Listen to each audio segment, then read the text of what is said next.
عبد المطلب جن کا لقب فیاض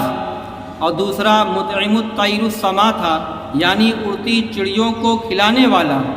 جن کی دعائیں قبول اور التجائیں منظور ہوتی تھی۔ اس وقت کے لوگ جنہیں آسمان کا محبوب اور زمین کا ہر دل عزیز کہتے تھے، ہاں وہی عبد المطلب جن کے نزدیک خانہ کعبہ کا طواف 7 مرتبہ کرنا ضروری تھا،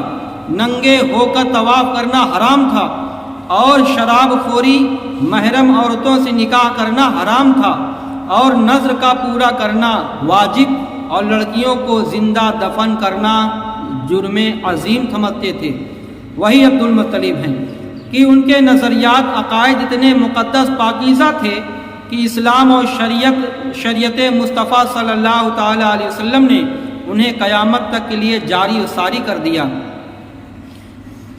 قحط نے اہل عرب کو پریشان کر رکھا تھا، خشک سالی نے مکہ والوں کو بدحال بنا دیا، جانوروں کا دودھ خشک ہو چکا تھا، ہر طرف فکر و غم کے بادل چھائے ہوئے ہیں،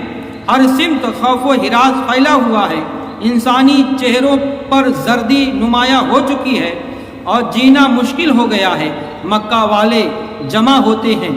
اور سوچتے ہیں کہ کس کے پاس جائیں، کس سے دعا کرائیں، کس کو اپنا درد سنائیں۔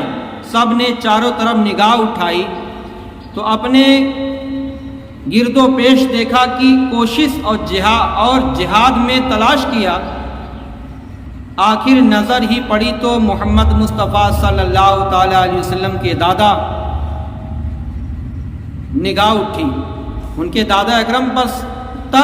نگاہ اٹھی تو حضرت عبد المطلب پر انتخاب ہوا تو بنی ہاشم کے سربراہ کا، کیونکہ اس لیے کہ وہ قحط کے ستائے ہوئے انسان بھوک پیاس کے مارے ہوئے لوگ جانتے تھے کہ ان کی دعائیں بارگاہ رب العزت میں ضرور قبول ہوتی ہے، ان کی سفارش کبھی رائگاں نہیں گئی ہے، یہاں تک کہ زندگی سے نا امید ہونے والے لوگ حیات تازہ کی امید لے کر حضرت عبد المطلب کے پاس گئے، بارش کے لیے دعا کی درخواست کی۔ جناب عبد المطلب اٹھے اور چلے اس شان سے چلے کہ لبوں پر حمد، آنکھوں میں آنسو اور گود میں محمد صلی اللہ تعالی علیہ وسلم ہے۔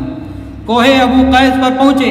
رقت سے بھرا ہوا دل، ایمان سے لبریز اور ثنائے الہی میں ڈوبی ہوئی زبان پر دعا آتی ہے، یا اللہ تیرے بندوں کو قحط نے ستایا ہے اور خشک سالی نے انہیں تباہ و برباد کر دیا ہے، جانور ہلاک ہو چکے ہیں، جو زندہ ہیں ان کا دودھ خشک ہو گیا ہے۔ اے رب کائنات اپنے بندوں پر رحم فرما، کرم فرما، بارش برسا دے اور ہماری زمینوں کو باران رحمت سے سیراب کر دے۔ بس مصطفیٰ صلی اللہ تعالی علیہ وسلم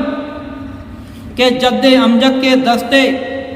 کے لیے دعا اٹھنے کی دیر تھی کہ چاروں طرف سے بادل گھر کر آ گئے اور کالی گھٹائیں اٹھ آئی، پھر بادل خوب پانی برسانے لگا، اور جب مکہ مکرمہ کی پیاسی زمین کو سیراب کیا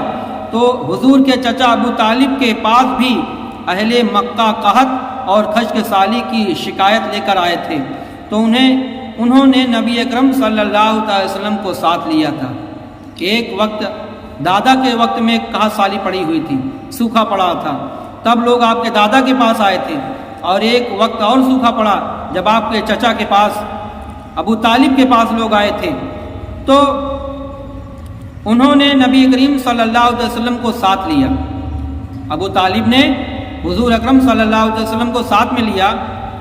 اور فنسلت ظہر بکابتی، رسول اکرم صلی اللہ علیہ وسلم کو کی پشت مبارک خانہ کعبہ کی دیوار سے لگا کر بارش کی دعا مانگی، تو یہ اثر ہوا کہ چاروں طرف سے بادل امٹ پڑے اور بارش برسی، زمین سر سبز و شاداب ہو چکے، اور رحمت عالم کے اس فیض کو دیکھ کر ابو طالب ہر قدم پر اپنے بھتیجے کا ساتھ دیتے تھے، ہر لہجہ آپ کی حفاظت اور ہر گھڑی آپ کی مدد کرتے ہوئے اسلام کے اس بانی کے دشمنوں کے مقابلہ میں آہنی دیوار بن کر کھڑے ہو جاتے۔ تاجدار حرم صلی اللہ علیہ وسلم سے پورے ایمان و یقین کے ساتھ کہتے یا محمد اے میرے بھتیجے جو تمہارا دل چاہے وہ کرو، جب تک میں زندہ ہوں کوئی تمہارا بال بھی بیکار نہیں کر سکتا۔ پھر ان کی موت کے بعد رسول اکرم صلی اللہ علیہ وسلم کو حکم ملتا ہے اب تمہارا مکہ میں کوئی ہمدرد خیر خواہ نہیں رہا، مکہ چھوڑ کر مدینہ منورہ چلے جاؤ۔